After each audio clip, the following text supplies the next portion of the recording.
earmuffs. They're on top of your head. Oh. What do you want me to say to you? I'm looking for them again. I'm standing here looking at them on top of your head.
Okay, so here's a quick look at the part. We've been picked up from M Machine down in Darlington. So we've got another inner ear panel, and the one that's on there was just a temporary one we picked up just well, they didn't have them in stock, so just had an old one on shelf, but we just picked up a new one with the little closing panel for the scuttle panel that goes underneath. So I'm not sure whether we might take that off to work with that panel. And then all the other stuff, everything we've picked up is all for the back end, so that's the next section. Next section is going to be, well, part of the build is going to be getting rid of all the rust out of the back end of the car. So we've got little strengthening plates, so these go either side underneath the boot floor in the corners. That little cutout is for the wheel arch, so they go underneath. Then you've got the boot floor section, which is up a height, which we're going to replace that rear section with that repair panel.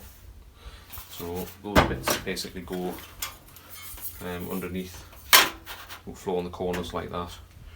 And then you've also got the next piece, which goes on top, which I think is that one there, goes in the corner like that. Two strengthening stiffeners, two stiffeners, and we've got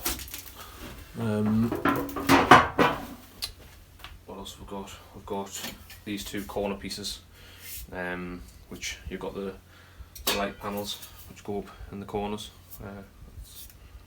That's the wrong one. Left and right, that one there goes up height. Got both sides for the rear corners.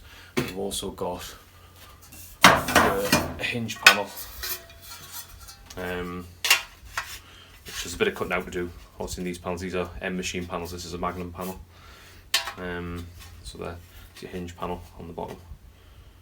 And your boot lid basically goes in here. And I've got the rear Valance, which is up a height here.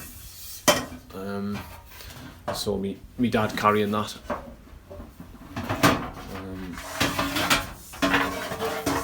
It's got the rear Valance for the car.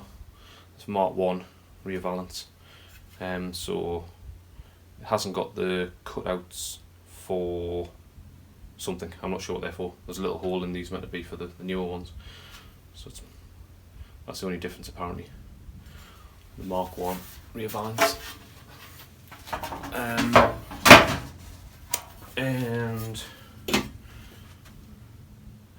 yeah, so for the Mk1, changing the Mk1 rear lights.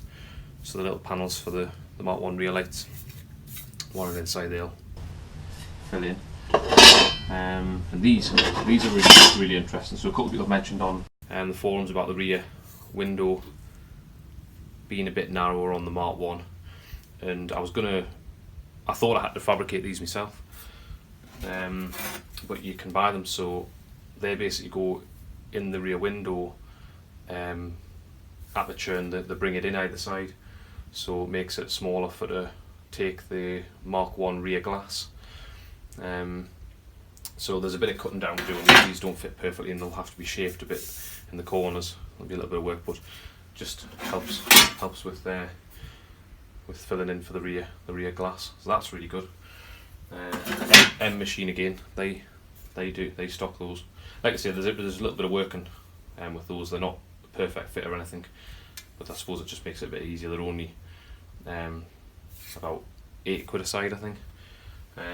So them, and I'm just waiting on a template for the rear glass, which I'm having made, and I'm gonna get it made in metal, so that I can put the template in and then make sure these fit in the right place, so we'll get those set properly.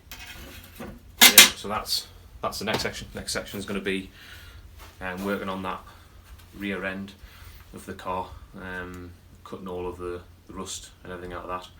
So that'll be in the next video, which I'll upload. Apologies for not being quite as regular with the videos. The last couple of videos have been obviously been a week late because I'm trying to upload once a week, but this time of year just really busy with work and haven't had time to do as much work as I'd wanted to for the videos. And then also, you want plenty completed sections. You don't want to be looking at little bits all the time. So like I say, just busy with work, and then not enough time to do the work on the car and then edit the video. So that's the reason why. Apologies, like I say, for not getting those videos out as quick as I had said I would, but hopefully over the holidays I might get a bit extra time and build up a little bit extra work on the car. Yeah, so hope you enjoyed watching, and if you haven't subscribe to the channel, that'd be great, and you'll be able to follow the build, enjoy the process. And if you haven't seen some of the earlier videos to see what's happening with the car and what the project is, and what the plans are for it, have a look back some of the earlier videos, and you'll see some of the stuff the frame we made for the car as well. That was quite a bit of work in making the rotisserie jig. It's quite an interesting video seeing us put that together, how we did that. But yeah, thanks very much for watching, and we'll see you on the next video.